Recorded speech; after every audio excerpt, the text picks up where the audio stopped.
Good morning, 7th class. Today we are going to do rational numbers, and in that we are going to do operation on rational numbers. So first operation is addition. Whenever we do addition in rational numbers and we have a negative denominator, our first step will be to convert it into a positive denominator. Right? Now there can be two cases like there are in fractions. One, the denominator is same, right? So like if we have two rational numbers p by q and r by q, so what we have to do is we have to add these. Now the denominator is same, so we'll take the denominator common and write p plus r. So this will be the sum of these two rational numbers. Let us see and understand it with the help of an example. 7 by 5, 4 minus 5, right? Now we have to add 7 by 5 and 4 upon minus 5. 4 upon minus 5 has a denominator that is negative, so we will make it a positive denominator and it will be minus 4 by 5. This is how we make a negative denominator positive, because minus 1 like minus is common for those, so we can shift it to the numerator. 7 by 5 plus minus 4 by 5. 5, we take 5 common. 7 minus 4 plus minus 7 minus 4, that is 3 over 5.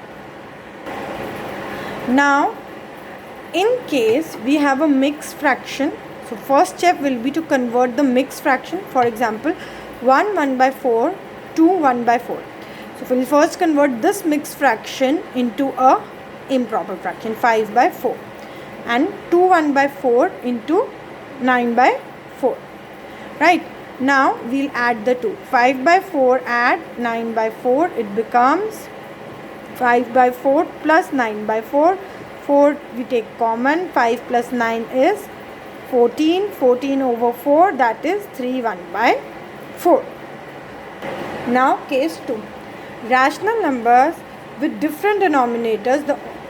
Now when they have different denominators, what will we do? What is the difference here from case 1? That the denominators are different. So as we remember, in fractions also what we used to do, we used to find the LCM of the denominators, and accordingly we change the numerators and then add.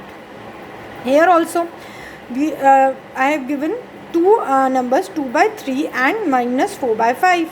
Now when I have to add this, I'll first find out the LCM of 3 and 5. So LCM of 3 and 5 is 15, right? So if I have to change 2 by 3 into a denominator with into a denominator 15, if I have to change 3 as a denominator 15, what will I do? I will first see which number I need to multiply it by 5. Similarly, I'll multiply this by 5. So we can write it 2 times 5, 3 by 5, and it becomes 10 over 15. Again, minus 4 by 5. Now we have to see how we can make 5 15. For that, we need to multiply it by 3. Similarly, we'll multiply minus 4 by 3. Now one number negative, one positive. We remember from the properties of integers that the answer will be negative. So it will minus 12. Now we are going to add 2 by 3 plus minus 4 by 5 is equal to, यहाँ पे हमने इसका improper fraction लिख दिया और second में हमने minus 4 by 5 का improper fraction लिख दिया. ठीक है. एंड नाउ जब हम इन दोनों को ऐड करेंगे, 15 common, 10 plus minus 12, so it is 10 minus 12. और हमें पता है कि जब सब माइनस होता है वी डू सब्ट्रैक्शन, और जब बड़ा नंबर के आगे माइनस होता है तो यहाँ पे माइनस रह जाता है. सो it is minus 2 by 50. Now will talk about additive inverse. जैसे हमने पिछले साल किया था एडिटिव इन्वर्स, मतलब कि कोई भी एक नंबर जब वो दो नंबर ऐड होते हैं तो आंसर हो जाता है 0. So for every rational number p by q we have a rational number minus p by q such that जब हम इन दोनों को ऐड करेंगे आंसर क्या आ जाएगा 0. So additive inverse of 1 by 2 is minus 1 by 2 and additive inverse of minus 3 by 5 is 3 by 4. ठीक है, additive inverse तक done. Now next is subtraction. Subtraction में हमारे पास दो steps होते हैं. First step is find the additive inverse of the second number. जो second number जैसे हम लिखते हैं 1 minus 2. So जो ये 2 है this is the second number. Right तो पहले हम इसका निकालेंगे एडिटिव इन्वर्स और फिर उस एडिटिव इन्वर्स को फर्स्ट नंबर में ऐड कर देंगे. Let's see how it is done. So let's take an example. Subtract 7 by 9 from 5 by 9 and verify. 5 by 9 minus 7 by 9. We'll talk about verify also. Okay. अब 7 by 9 का additive inverse क्या हुआ minus 7 by 9 और इन दोनों को मैंने क्या कर दिया add. 9 is the common denominator 9. So 5 plus minus 7. अब हमें पता है प्लस माइनस क्या हो जाता है minus and 5 minus 7 is equal to again 5 है माइनस है और 7 है. माइनस के साइन में हम क्या करते हैं सब्ट्रैक्शन और बड़े नंबर के साथ है तो इट इज़ माइनस 2 by 9. अब जब हमें वेरीफाई करना है हमें पता है एडिशन का ऑपोजिट क्या होता है सब्ट्रैक्शन. राइट तो जब भी हमें सब्ट्रैक्शन को वेरीफाई करना होता है हम जनरली एडिशन करते हैं. तो माइनस 2 by 9 में अगर मैं 7 by 9 ऐड कर दूँ तो मेरा क्या आंसर आता है 5 by 9. Hence multiplication. जब हमें मल्टीप्लिकेशन करनी होती है when we have two rational numbers we multiply the numerator with the numerator of other rational number and we multiply the denominator with the denominator of other rational number. This is the easiest thing we can do. इसके अंदर हमें कोई LCM find नहीं करना, कुछ नहीं करना, सिर्फ न्यूमरेटर से न्यूमरेटर को मल्टीप्लाई करना है, डिनोमिनेटर से डिनोमिनेटर को मल्टीप्लाई करना है. हाँ कटिंग कर सकते हैं अगर होगी तो. Right now multiply 3 by 7 and minus 5 by 9. Numerator में है 3 मल्टीप्लाई माइनस 5 और डिनोमिनेटर में 7 और 9. अब एक बात जब हमारे पास मल्टीप्लिकेशन होती है इंटीजर्स में और एक नंबर नेगेटिव होता है तो आंसर क्या हो जाता है negative. So 3 times minus 5 is minus 15. 7 times 9 is 63. Now reciprocal. Exact definition of reciprocal क्या होती है जब two non zero rational numbers are said to be reciprocal of each other if their product is 1. ठीक है. अब two non zero rational numbers का क्या मतलब होता है वो रैशनल नंबर्स जो ज़ीरो के इक्वल नहीं हैं. और ऐसा हम इसलिए करते हैं क्योंकि जो भी नंबर ज़ीरो से मल्टीप्लाई होगा वो फिर ज़ीरो ही बन जाएगा. राइट नाउ और the reciprocal of rational number is हम कैसे पता चलता है कि ये रैशनल नंबर का रेसिप्रोकल है या हमें फाइंड करना हो तो क्या करते हैं we interchange the numerator and denominator. Numerator और डिनोमिनेटर को हम इंटरचेंज कर देते हैं. For example p by q अगर एक रैशनल नंबर है तो उसका रेसिप्रोकल क्या होगा q by p. So reciprocal of 5 by 7 is 7 by 5. Reciprocal of 9 by minus 11 is minus 11 by 9. Right? So reciprocal is. Now we are going to talk about division. हमें पता है division of rational numbers में हम सब क्या होता है division किसका opposite होता है multiplication. जब भी division of rational numbers होते हैं हम first क्या find करेंगे reciprocal of the second given number.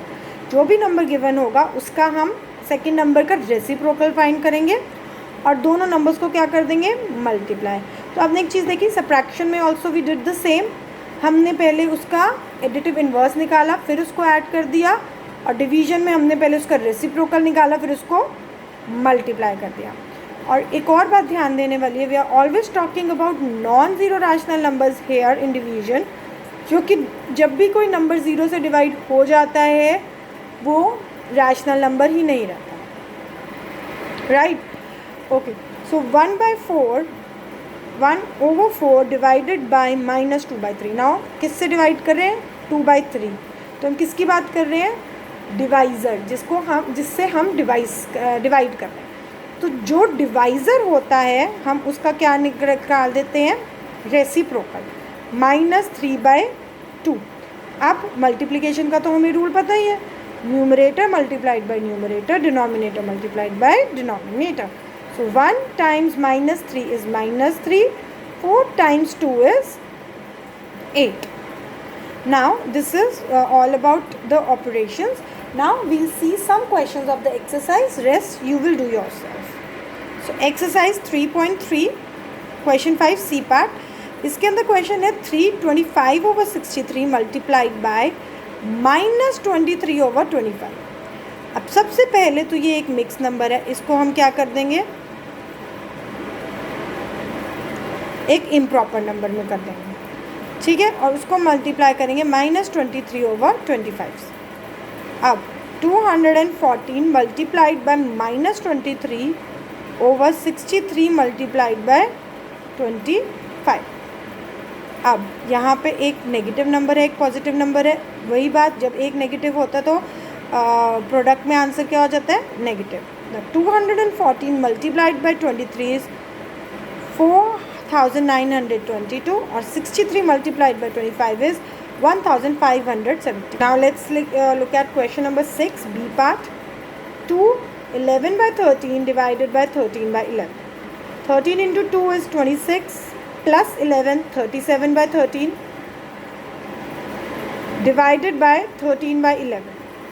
अब जब हम को इसको डिवाइड करना है तो सबसे पहले हमने डिवाइज़र को क्या कर देना है? डिवाइज़र को हमने रेसिप्रोकल लिख देना है. तो इट इज़ 11/13 और first number remains the same 37/13. और डिवीजन का साइन किस में चेंज हो जाएगा? Multiplication. So it will B 13 into 11 407, 13 into 13 which is 169. Now let's look at some word problems. Ankit reads 1/3 of a storybook on the first day and 1/4 of the book on the second day. What part of the book is yet to be read by Ankit? उसने 1/3 एक दिन पढ़ी, 1/4 दूसरे दिन पढ़ी. अब कितना part उसका टोटल में से रह गया? तो I have written Ankit reads 1/3 of the book on first day, Ankit reads 1/4 of the book on the second day. Total parts red. अब उसने कितनी पढ़ ली ऑलरेडी? टोटल कितनी पढ़ ली? इन दोनों का sum. So it is 1/3 plus 1/4 which is, इन दोनों का एलसीएम निकालेंगे. 3 and 4 का, 3 and 4 का एलसीएम है 12. और जब हम इसको चेंज करते हैं it will be 4 + 3/12 that is 7/12. Now the next important part is part to be read. पूरा पार्ट क्या हुआ? होल क्या हुआ? 1 पार्ट. 1 होल कितना होता है? 1. और उसमें से हमने माइनस कर दिया जितना उसने ऑलरेडी पढ़ चुका है, 7/12. अब जब हम इसका एलसीएम लेंगे 12 - 7/12, so it will become 5/12. Question 8. The product of two rational number is 18/35. If one of them is -2/5, find the other. एक रैशनल नंबर हमें दिया हुआ है, हमें दूसरा निकालना है, ठीक है. जब दो रैशनल नंबर का प्रोडक्ट दिया होता है और एक रैशनल नंबर दिया होता है, हम क्या करेंगे? उसका opposite operation, that is division. So 18/35 divided by -2/5. Obviously जो प्रोडक्ट है उसको हम जो एक गिवन नंबर है उससे डिवाइड करेंगे. अब जो डिवाइज़र है उसका मैंने निकाल दिया क्या? रेसिप्रोकल. 5/-2 और इसको भी चेंज करके मल्टीप्लाई कर दिया, ठीक है. अब कटिंग करते हैं. 2 के टेबल में 18 कब आता है? 9 टाइम्स. और 5 के टेबल में 35 कब आता है? 7 times. Minus sign is still here, do remember it. इसको हमने भूलना नहीं. So it will be -9/7. 9th question is easy, you will do it yourself. Next question. Anil spent 1/4 of his monthly income on food, 2/5 on other expenses and donated 1/6 of his monthly income for education of orphan children. If he was left with ₹10,000, find his monthly income. अब वो क्या कह रहे हैं कि उसकी monthly income नहीं पता, उसमें से वो 1/4 दे देता है फूड पे, 2/5 और जो उसके एक्सपेंसेस होते हैं, और 1/6 ऑर्फन बच्चों की एजुकेशन के लिए दे देता है। उसके पास कितना मनी बचता है? 10,000। So let his monthly income be x। कितनी है उसकी monthly income? x। Spend on food is 1/4 of his income, spend on expenses is 2/5 of his income, and donated is 1/6 of his income. तो total income consumed और total income spend क्या होएगी? इन तीनों का सम, 1/4, 2/5, 1/6। अब तीनों के डिनोमिनेटर्स अलग हैं, हमने निकाला LCM, that comes out to be 60। 4 के टेबल में 60 कब आता है? 15 टाइम्स। 5 के टेबल में कब आता है? 12 times. So 12 into 2 is 24, and 6 के टेबल में 60 कब आता है? 10 times. When we will add the 3 it is 49/60। Now part of money save, पहले हमें वो पार्ट निकालना है, वो फ्रैक्शन निकालना है जो सेव हुई है। तो हम वो कैसे करेंगे? टोटल मनी में से वो फ्रैक्शन माइनस करेंगे। हमारे पास आ गया 11/60। अब ये 11/60 क्या है? 11/60 of the total money is 10,000। ये तो हमें दिया हुआ ना, this is the total amount that is being save. 11/60 of the total money किसका पार्ट है? ये जो टोटल मनी हमारे पास है उसका 11/60 कितना है? 10,000। सो 11/60 into x is 10,000. Now when we have to find x, transposition method, 60 यहाँ मल्टीप्लाई हो रहा है तो यहाँ पे सॉरी यहाँ डिवाइड हो रहा है तो यहाँ मल्टीप्लाई हो जाएगा, और 11 यहाँ मल्टीप्लाई हो रहा है तो यहाँ पे आके डिवाइड हो जाएगा। तो it will be 10,000 multiplied by 60 upon 11। Answer comes out to be 54,545.45 rupees. So आपको हमेशा जब भी रुपीज़ का क्वेश्चन होगा you have to find it in decimals.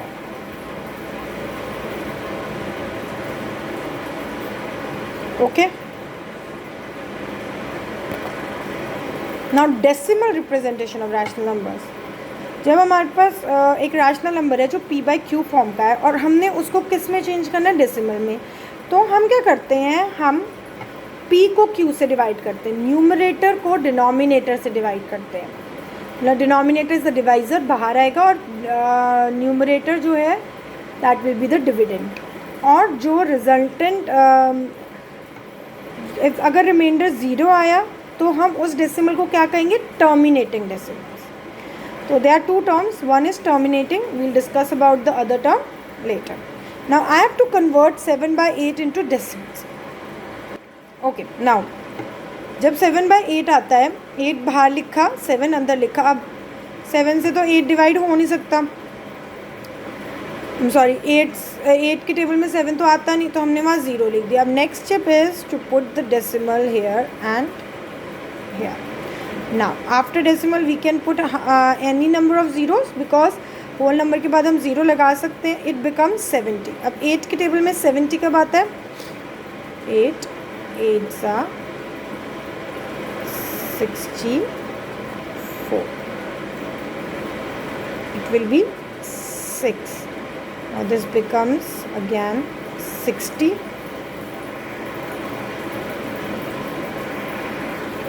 Now 7s are 56, that is 4, and it becomes 40, so 5. So the required decimal is 0.875.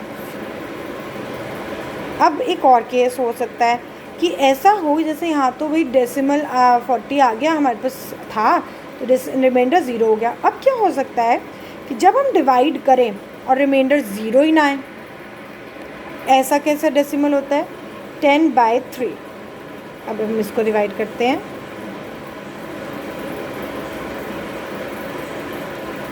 3s are 9, 1,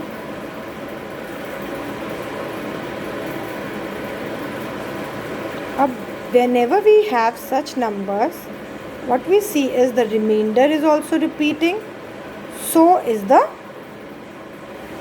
question.